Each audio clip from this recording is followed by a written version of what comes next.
Good afternoon, everyone. Thank you for joining us today. Today's webinar will kick off the Satellite Healthcare webinar series, and we thank Satellite Healthcare for their support.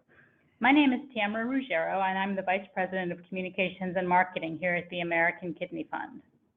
Before I turn the presentation over to today's speaker, I'd like to direct your attention to the control panel you should see on your screens. All participants are on mute, so we won't hear you, but we welcome your questions. If you have a question, please type it into the section of your control panel titled Questions. We'll see your questions and we'll do our best to answer them, either by replying to you in the questions box or out loud during the last several minutes of the presentation. This webinar is being recorded and will be made available for viewing on our website, kidneyfund.org/webinars, within the next 1 to 2 weeks. For those of you in attendance who are health professionals, we're glad you've joined us today and hope you'll recommend this webinar to the patients you work with. However, as a friendly reminder, this webinar is not accredited for continuing education credits, and you will not receive a certificate upon completion. If you believe that your accrediting body may offer you credits for attending this webinar, we'll be happy to send you a certificate of attendance after today's session. Simply email us at education@kidneyfund.org.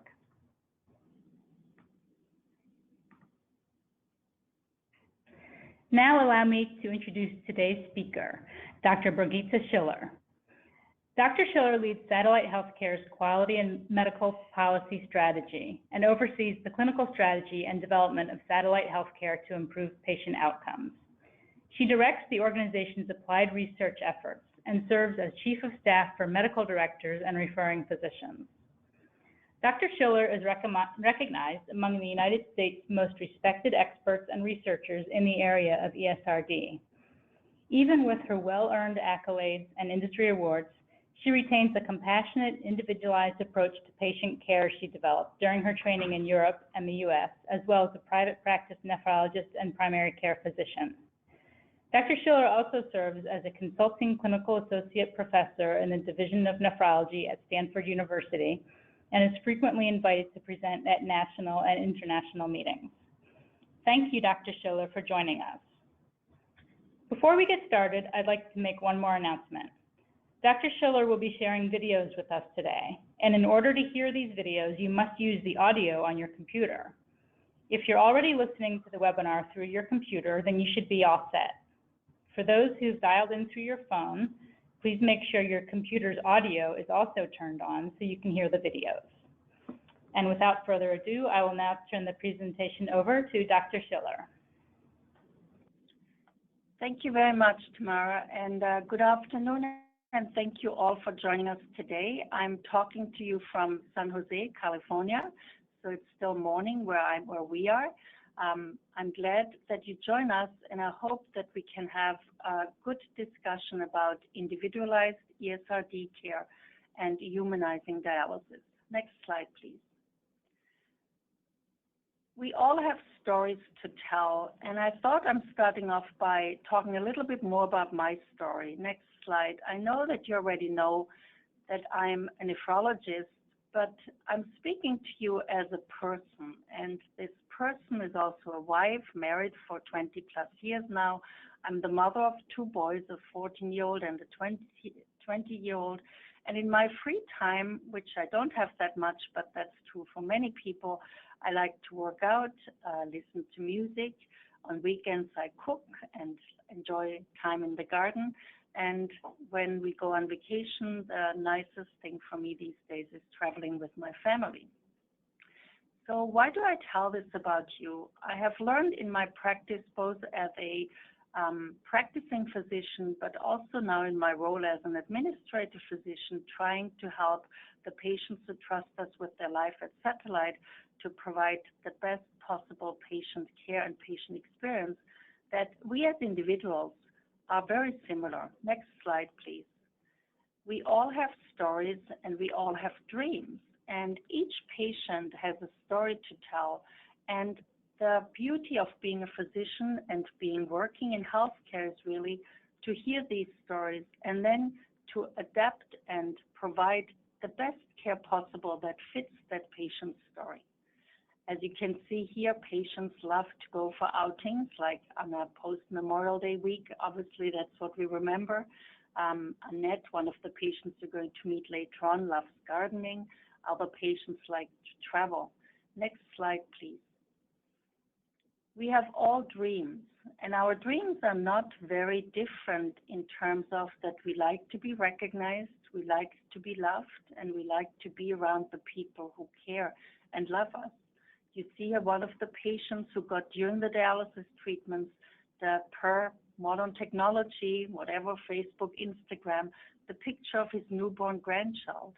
On the right-hand corner, you see Carl, a patient who I met personally, who has gained a full life again and who is happy to spend the years with his wife. And you will meet Elias, shown here on in the middle lower, with his remarkable family. So we all have patients and dreams, and they are very similar. Next slide, please. This is Jessica Helms, who is really the first person, one of the first people who started dialysis at home in the 60s. Please click on the slide. And you see here what home hemodialysis looks like in 2016.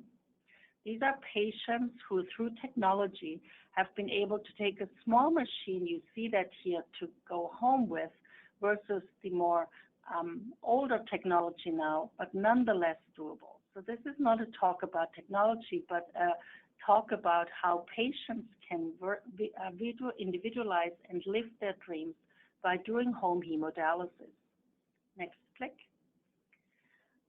What you see, however, when you look at what has happened to dialysis care in the United States, when you look up in the 60s on the left side of this graph, 40% of the patients were undergoing home hemodialysis, and those numbers trickled down to single digits over here, as you see on the red ones, over the time when we opened up lots of centers. And this is when those blue dots go up, because now center dialysis was available.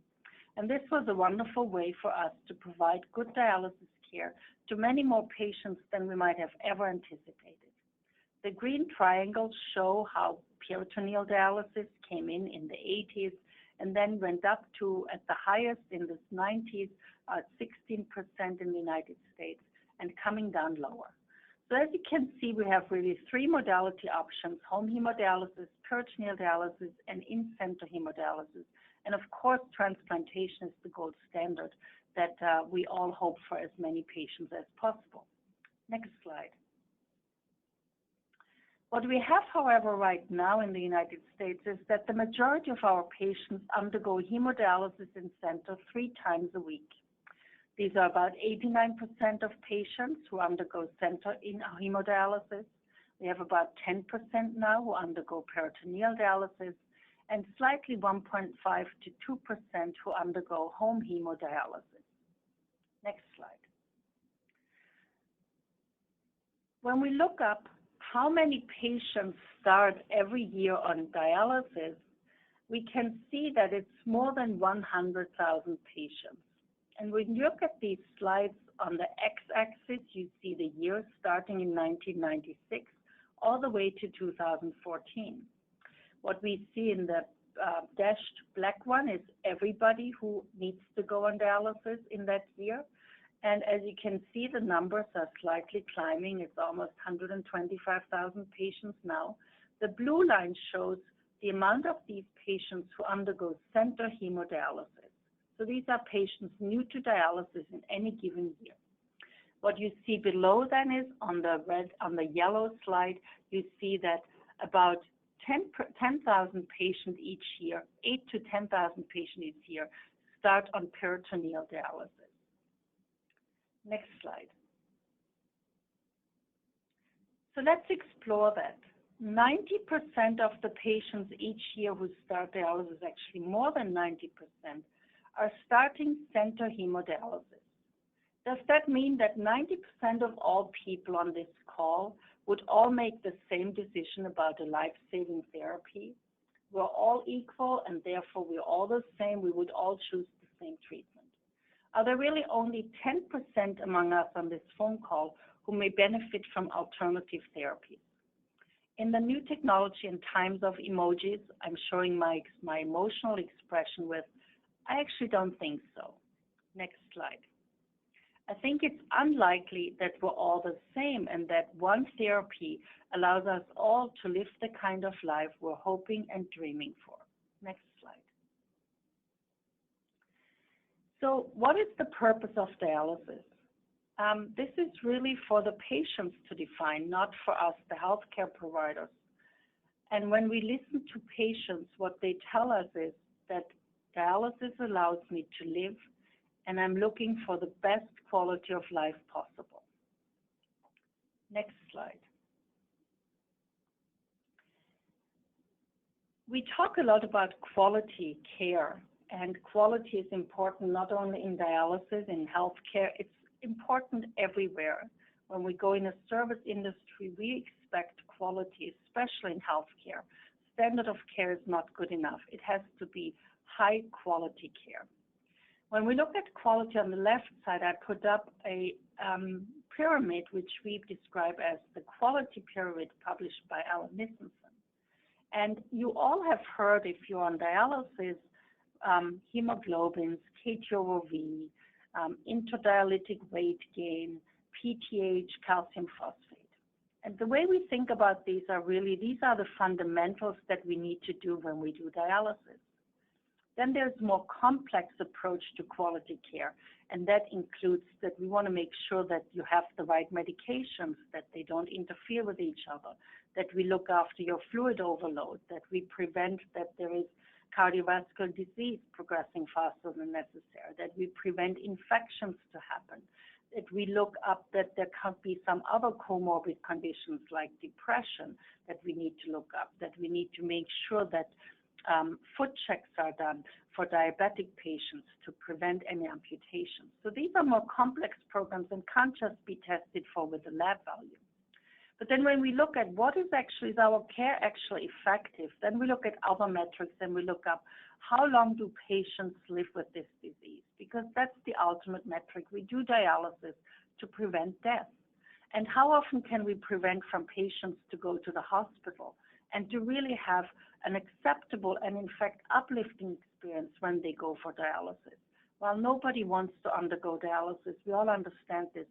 When we have to do dialysis, then it should be an environment where you can feel well and where you feel safe and taken care of. And ultimately what matters most in all of these is obviously the quality of life that we can achieve with dialysis.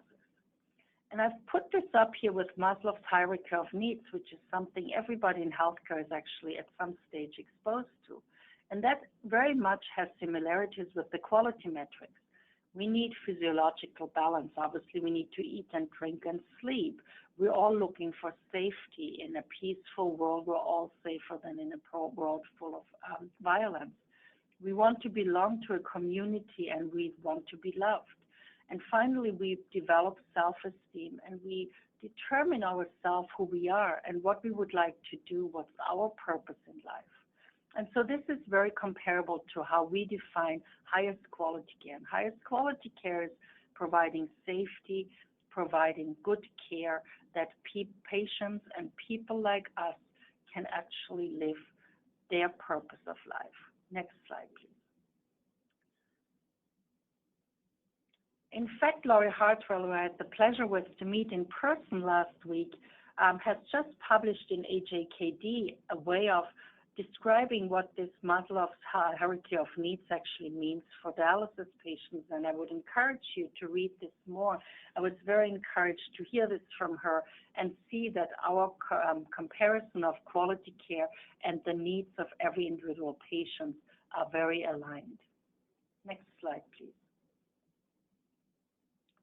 So we at Satellite talk a lot about humanizing dialysis, and this is actually not this is not what we have actually invented. This is rather what I've taken away at a meeting in San Diego 2 years ago when I was in a workshop with other healthcare providers, nurses, physicians, dietitians, social workers, and patients.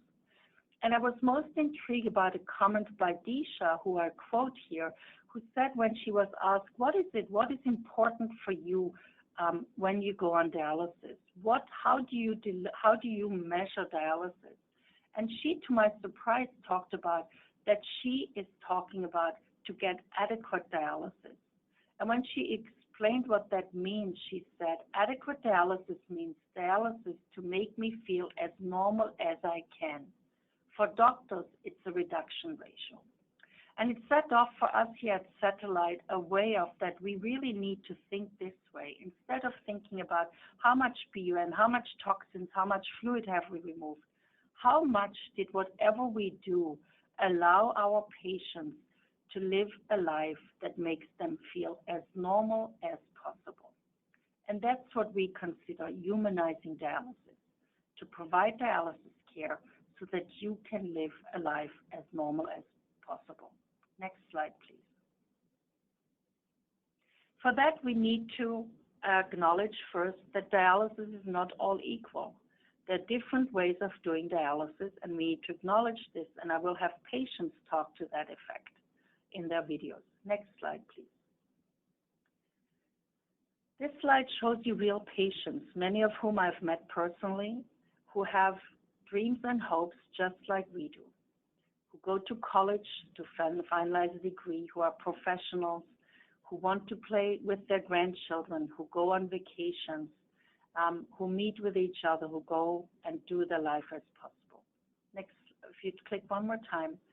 And as I can tell you, the happiest moment for people like us here at Satellite is when we get little letters like this, 4 little hands putting their imprints on and telling us about the 5 things we like about our dad doing now home hemodialysis. These 4 little kids you will meet later on in one of the videos, but what they tried to tell us was that because their dad now was no longer in center hemodialysis, that he had time to spend with them, that they could listen with him to music on the computer, that they have dinner together, and that they can play with him because he's home again, when before he was working and then he had to go to dialysis, and by the time he came home, his kids were already in bed. Next slide, please. So this brings us back to the stories and to the individualized care that we all thrive for. These stories, which we would like to share with you, are from patients undergoing dialysis. They're all eager to live the lives they were meant to live, and they're good examples of having achieved that. Next slide, please. I'd like you first to meet Annette and get ready to be inspired by her.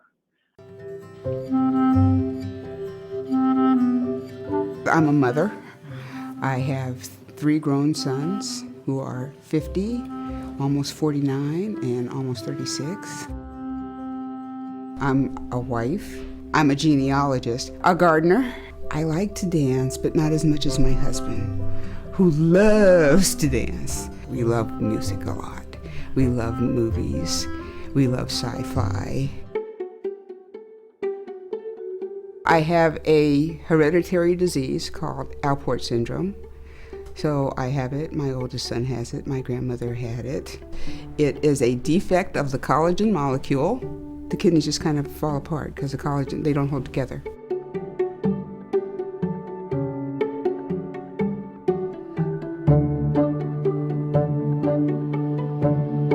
I'm a stats person, so I go and look at stats, and the stats on home hemo are fabulous. You know, they told me when I first went in that the stats on nocturnal home hemo are as good as cadaver transplant. Okay. My routine is I will get off the machine, like I got off the machine yesterday morning, and then about 9 o'clock tonight I'll turn it on, and 10 o'clock tonight I'll go in there and we'll get started. And then I'll break it down the next morning. It takes probably, all told, 45 minutes out of my life, taking care of my machine, getting it set up and breaking it down. When I first started on home hemo, I was probably 62 kilos, and I now run between 54 and 55. I had no idea I was carrying that much extra fluid or what a difference it would make in how I felt. The other piece of that is that I was on 3 blood pressure medications. I now don't take any. I completely control my blood pressure with my dialysis. My team is in communication about me altogether, so my dietitian and the social worker and my nurse and the doctor and they're all working together to make sure I get the best care I can. Plus, they're just lovely people. I've known Kavanya since she started there. We've been talking back and forth, and as it was visible, we have a good time.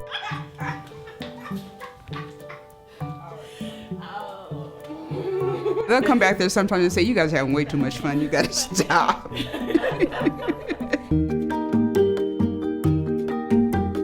I'm working on my bucket list, which is all the places I want to go, because most of mine is travel. That and some genealogy things that I'm going to do. But I can do that now. I think even beyond that, I think I'm still here and alive and functioning as well as I did because I'm doing home hemo. I'm 70, and I used to think I might not make that. Now I can go, I might just make it as far. My mother's still alive. She's 90. I might just make it as far as she does.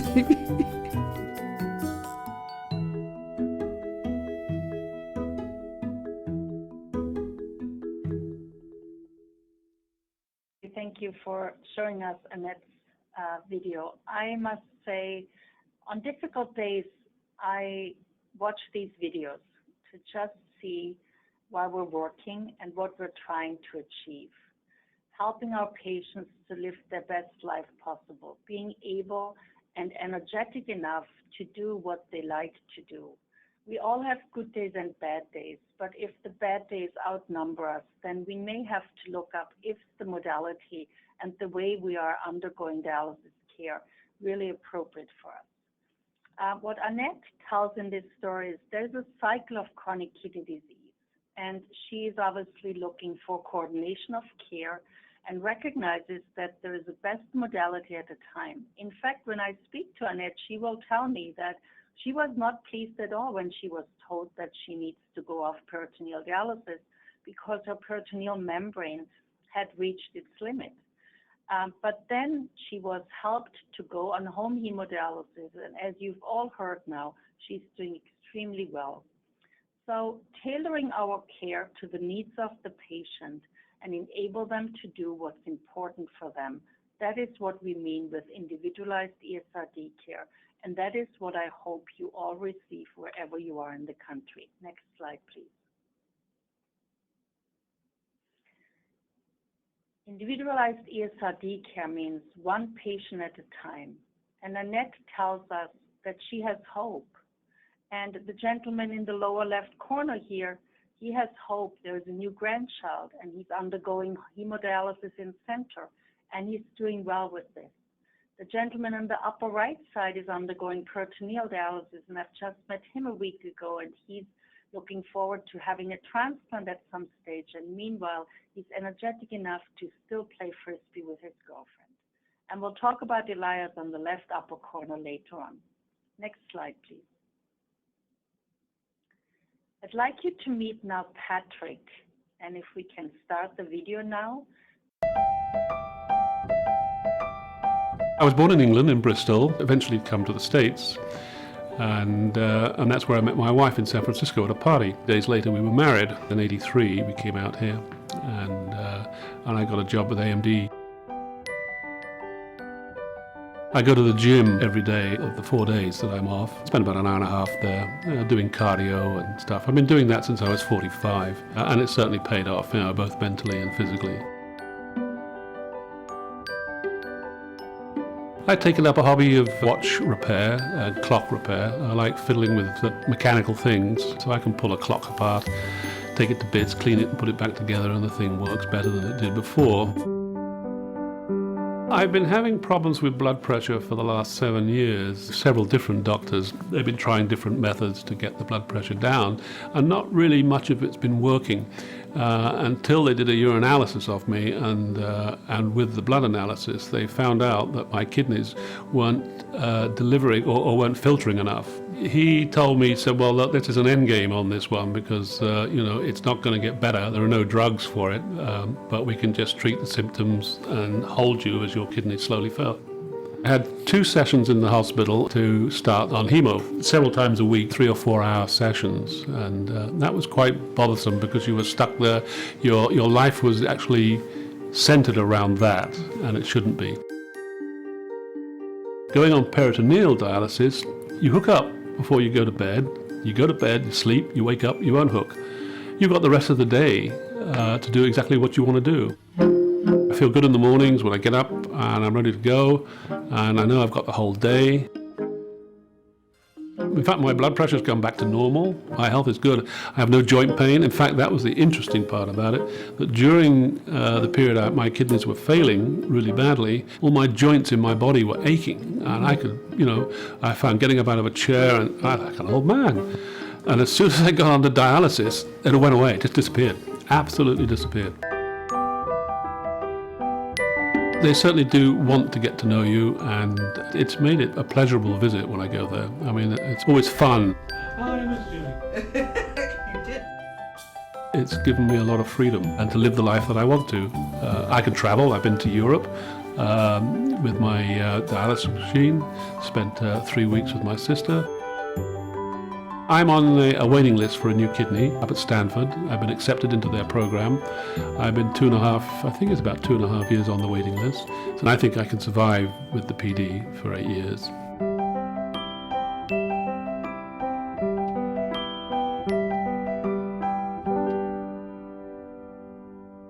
To see how an was able to find a modality that allowed him to live life at its fullest.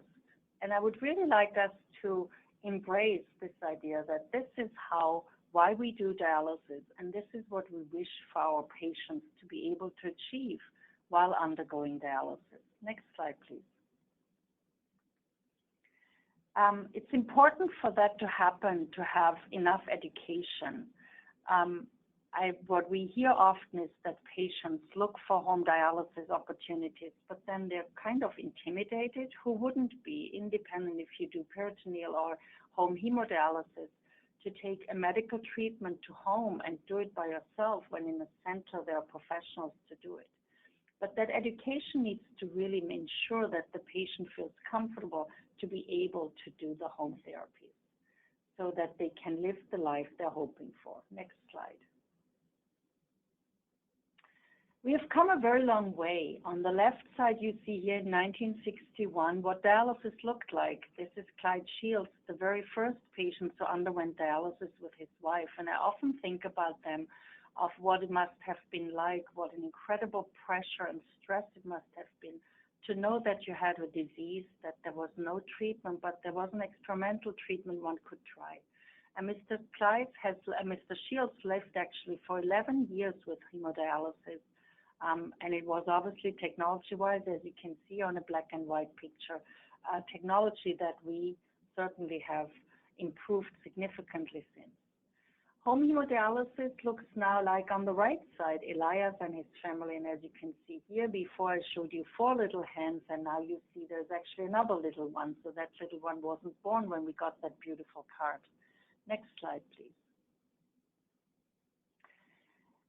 When we ask professionals, nurses, physicians, social workers, dietitians, if they had what they consider the best therapy for end-stage renal disease, no matter where we ask, if it's in Europe, in Asia, or in America, almost 30 to 40% of the people say home and self-care or hemodialysis more than 3 times a week. And so next slide, this is in vast contrast with what actually happens in the world. What you see here on the left side is what professionals think. This is 6,500 opinions. What should be the best option, what they consider the best option. And on the right side, you see what we deliver.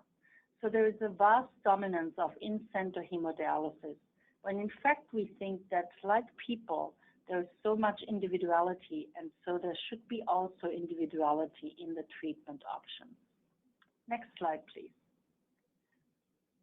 Before we go over to having hopefully some conversation with each other, I'd like you to meet Elias and his remarkable family.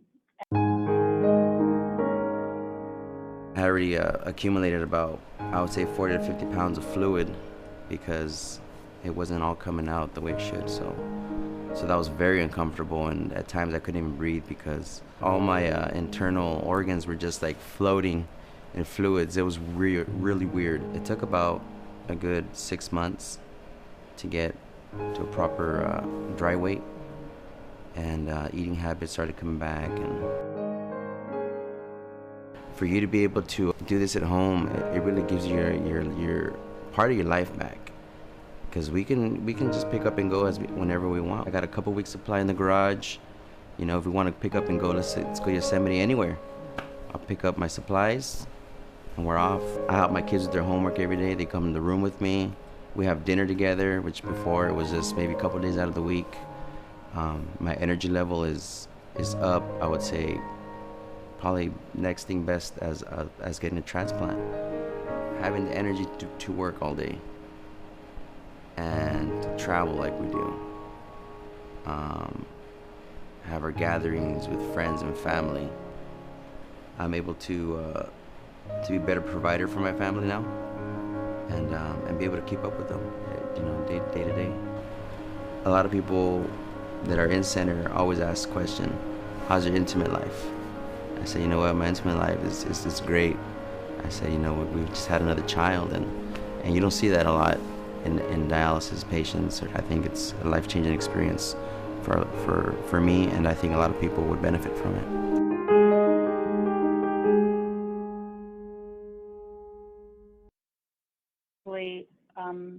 All his kids know. He will tell them, I need some 2x2s. Bring me some heparin over. And they have become part of his care team. And the kids care about their father, and the whole family comes together to make this possible. A very remarkable family. And we've now seen 3 different patients, 3 different ages, 3 different ways of dealing with dialysis, but individualized care for each of them to provide hope and allows for this full life. Next slide. So the purpose of this presentation today was really that I hope that you all have found the therapy that is best for you. And I would like to close by saying, if you don't feel well with your current therapy, then please take a step and speak to your physician if this is the best solution for you, or if there is something else that might help you to live better. Next slide. Deborah here decided for peritoneal dialysis because for her it's important to spend time with her grandchildren, and that's what she can best to do this. Annette told us about her love to dance with her husband and her bucket list that she's hoping to achieve because she may as well make it like her mother to the 90s. And Robert is a patient who I didn't show you a video, but who can talk very eloquently about that. He's been doing central hemodialysis for a long time, but he decided that he's not doing well enough anymore and that he needed more dialysis, and therefore he's decided to do home hemodialysis now because he wants to continue to go camping and fishing because this is what makes his life happy and joyful. Next slide. High quality care comes when love is the secret ingredient. All these patients, all these people on these pictures are real patients, and we hope that they all get the highest quality care because the people who care for them know that only when we love, only when we do our utmost best, when we treat patients the same way we would treat our loved ones, it's high quality care facilitated. With this, I'd like to open up for discussions now and would love to hear your stories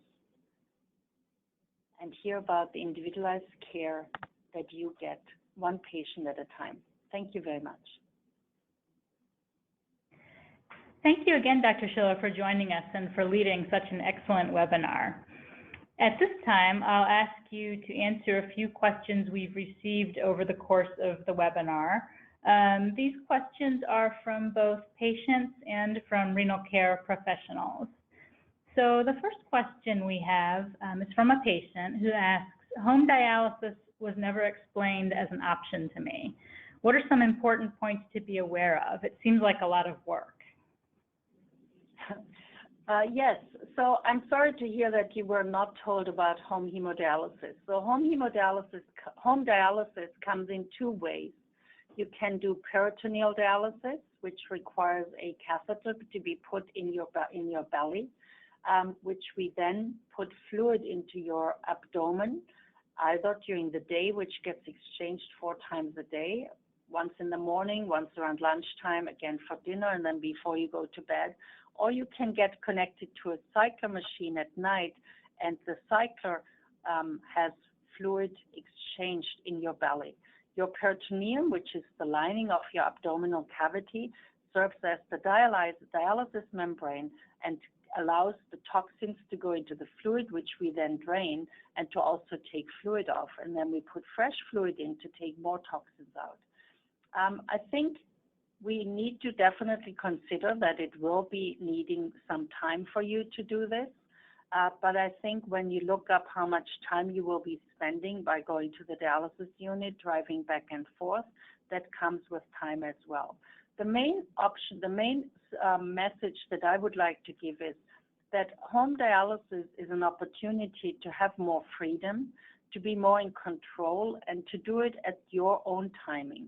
This is why patients love home dialysis.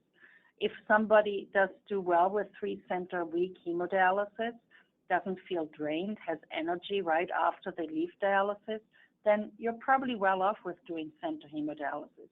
However, if you don't, then I would like you to consider to talk to your patients to do this. Yes, there is work involved, but as Annette so eloquently said, it takes her about 45 minutes each day when she dialyzes, and I think she's doing it every other night while she's sleeping. And this way she has taken dialysis totally out of her life because it happens while she's sleeping. I hope this answers the question.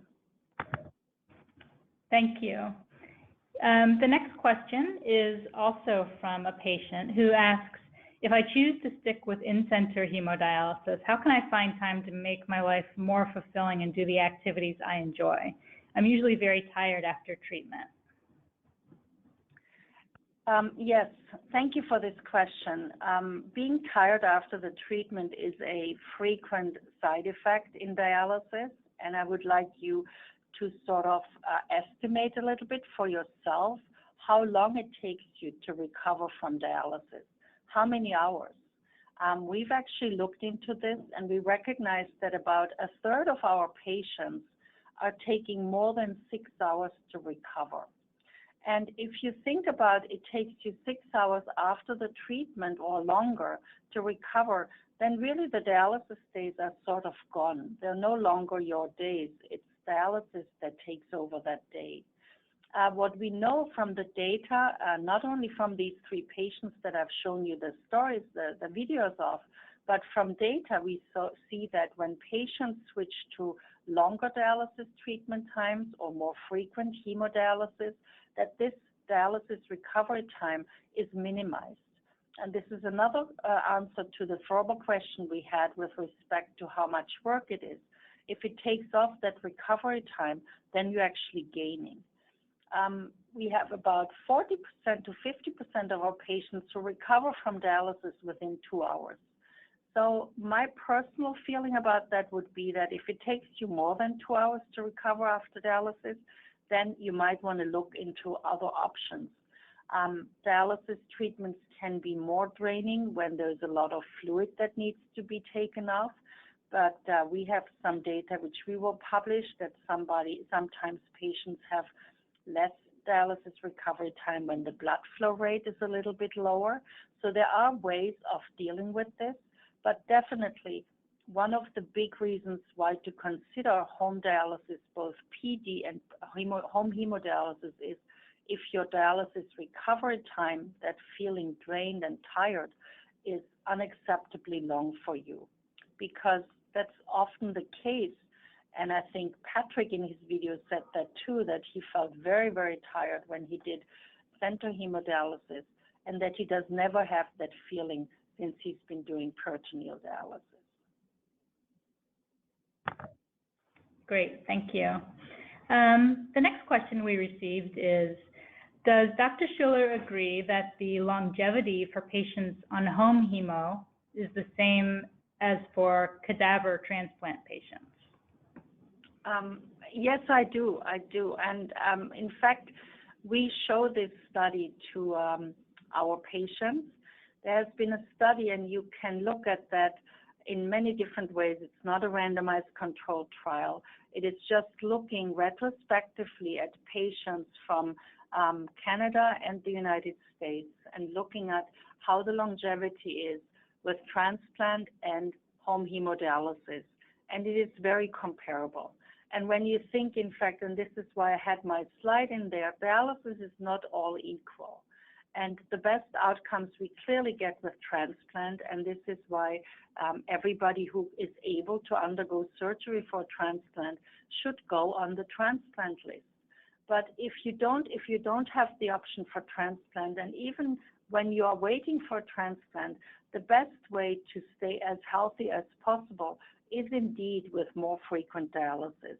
And so I agree with, and that's why many nephrologists actually would choose more frequent dialysis if they, on a hypothetical questions are asked, what would you do if you needed dialysis because of the improved outcome? Thank you. The next question is from a patient who asks, what are the benefits of peritoneal dialysis over hemodialysis? Some of the benefits are especially at the beginning when patients start dialysis. When we look at long outcome data, USRDS data, what we can show is that patients at the beginning of dialysis actually do better with peritoneal dialysis than compared to large groups of hemodialysis. Now, very often that is attributed, and there's some truth to that, if you start hemodialysis with a catheter, the risk of an infection with that catheter is so big that that puts you at risk of not doing as well. With peritoneal dialysis, doing it on a daily basis, most of the time, the majority of patients these days does it with a cycler overnight while sleeping, also maintains the residual renal function for a longer period of time. And so while we don't have very, black and white answers, we think that this more balanced everyday dialysis, slow removal of the toxins, being hemodynamically not as challenging to the body as hemodialysis for some patients might be, that this is the reason that there is better outcomes at the beginning.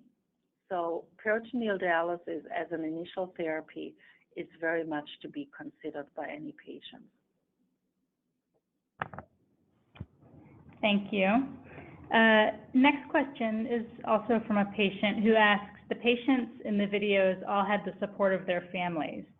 I live alone. Don't I need someone to help me with home hemo? Yeah, that's a good question. Thank you for bringing that up.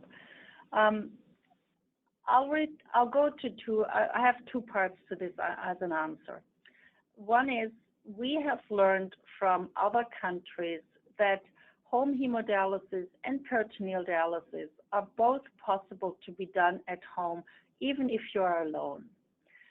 In our settings here, in our centers, when a patient wants to do peritoneal or home hemodialysis, peritoneal dialysis is obviously possible to be done alone at home if you have the ability to put up a machine, and I don't know the details obviously of your situation, but home hemodialysis we usually allow patients to do solo as well if the physician, the patient, and the care team really feel that this is possible. But I will tell you that in Australia and in New Zealand and even in Canada, there is a much more willingness to do solo home hemodialysis as well. What you need to be, what we worry about is if a needle disconnects, and we know how to teach how to put the needles in and to secure them so that they are safe. So it is possible, but it is not for everybody. I might leave it there. but it is not impossible. And yes, I think in any way with support system of friends or families or community services, any chronic disease, anything that is hard is easier to be lived with. So I hope that you maybe be able to bring that discussion up with your care team and see if there are any compromises for you to be able to potentially do it at home. Great, thank you. Next question. I'm a renal professional. How can I be sure I'm adequately explaining all options, including transplant, to new dialysis patients? How should I offer words of encouragement? Yeah, that's a very good question, because I do think that for patients it is really vital to meet healthcare takers, renal care providers, to be very well versed, knowledgeable about the different options. I would recommend you to go actually online. There are some opportunities. If you want to connect with me, I'd be happy to send you some information from our centers as well. There is from Dori Chattel, the Medicine of Institute for Medical Education, provides a dialysis module where patients can go through and have actually get more information, while one modality versus the other might be more beneficial. I would recommend you to attend conferences like the Annual Dialysis Conference, which gives a good input on all modalities. And I'd be happy to share with you any of the modality options that we have. I happen to know also that the American Kidney Fund has wonderful opportunities to learn about and about the different modalities. And I'm sure they're happy to provide these tools to everybody. Thank you, absolutely. Next question is from a patient who asks, I have several different doctors, but they don't seem to communicate. How can I ensure effective continuity of care for myself?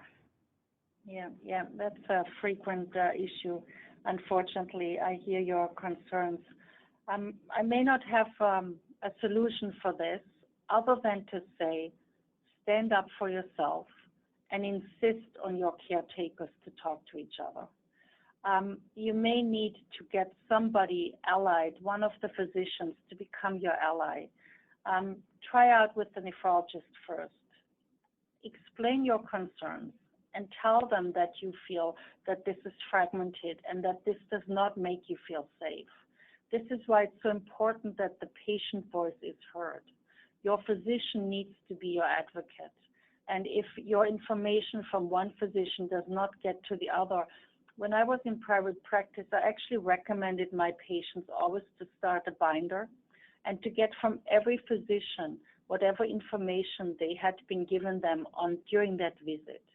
So that all this information, if you can't get the people to coordinate, that you become and take it into your own hands, that you have a binder, and when you see another physician, you can say, I want you to look at this binder. This is what happened since I've last seen you. I've seen this physician, I've been to this hospital, I have been changing whatever medication have been changed. Please put this into your evaluation, because this is what will vitally and benefit you and make a difference in your care. Thank you. And next, a follow-up question. Are other countries better at providing continuity of care to ESRD patients, and what can we learn from them? Wow, you're putting me on the spot here. So let me say this very honestly to you, the patients. I've trained in 2 countries, in Germany and in the United States. The healthcare systems are very different in these countries. I have become an American citizen. I love to live in this country, and I'm hoping to help where I'm working, that coordination comes in better. But yes, I do think that you, the patients, we, the healthcare providers, need to insist on that coordination gets improved in this country. There are other countries who are ahead of that, who have already more experience with coordination of care, and we need to be loud and demanding. In fact, one of my patients many years ago told me that.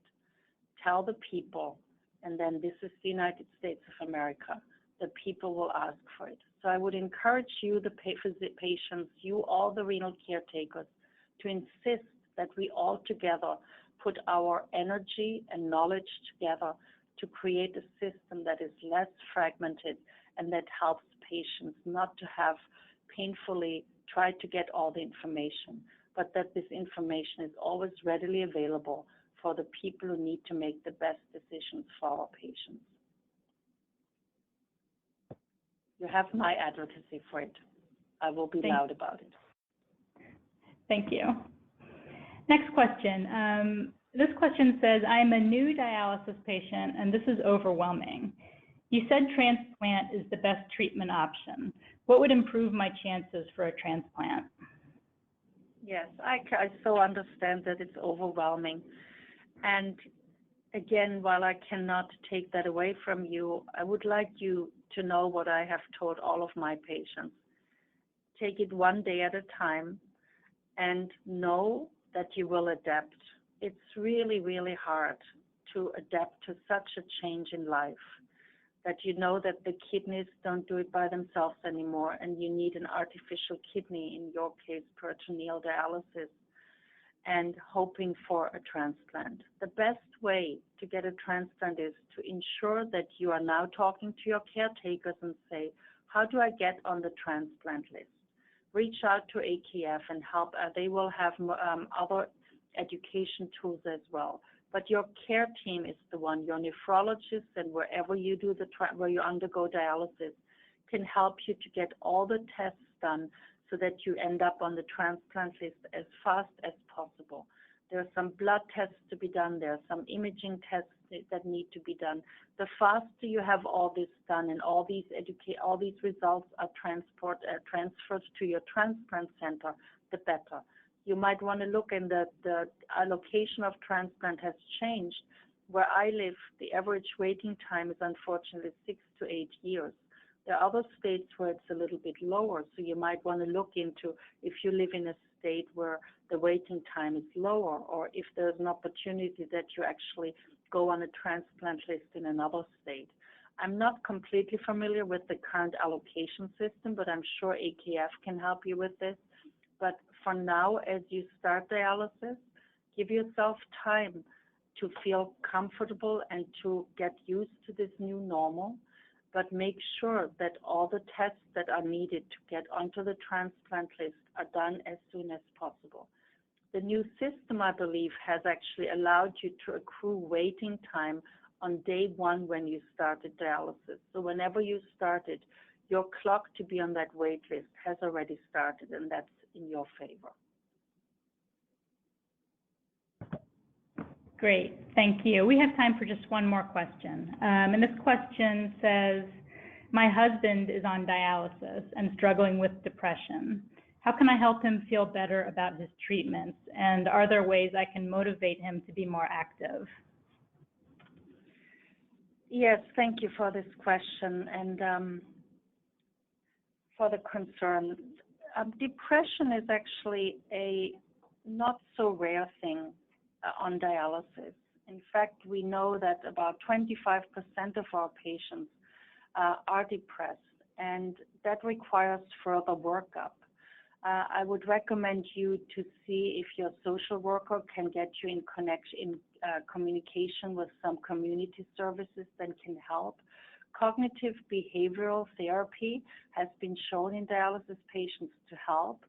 We also know that depression actually is improving when patients switch to more frequent dialysis, which often is obviously the last thing a patient wants to hear. But there is data out there that patients, who feel more capable when doing it, that they do feel better and more energetic. So I would think that I would recommend you two things.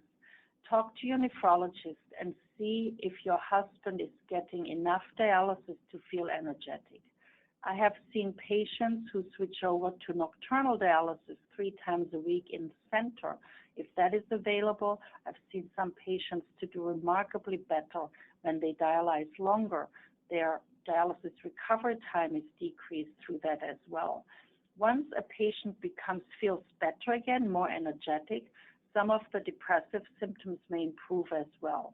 If they don't improve, then clearly make sure that you get some other workup and that your husband gets some more help, either through local community services or through being referred to other physicians. Depression is treatable. It should not be a taboo. It needs to be taken seriously. And I would hope that you find resources outside. I think it's very difficult as a wife to tell your husband, and I've seen it often in my practice, that wives really want to help, and that very often this poses another strain on their marriage. So trying to get help from a third party outside might be the first next step. I wish you all the best. Thank you again, Dr. Schiller, for such an excellent webinar. American Kidney Fund's next webinar will be held on Friday, June 16th from 1 to 2 p.m. Eastern Time. Carolyn Feibig, the transplant dietitian from George Washington University Hospital, will be presenting on the importance of protein in a dialysis diet. Learn more about this necessary nutrient and what it really does for your body. Mark your calendar to tune in. Registration is now open for our next webinar on June 16th. Visit kidneyfund.org/webinars for more information and to register. And when today's webinar closes, please don't close your browser window. You may see a pop-up saying that the webinar has ended. Please close that pop-up and proceed to the webinar evaluation survey. Your honest feedback will help us to make our webinar program the best it can be. From all of us at AKF, thank you for joining today's webinar.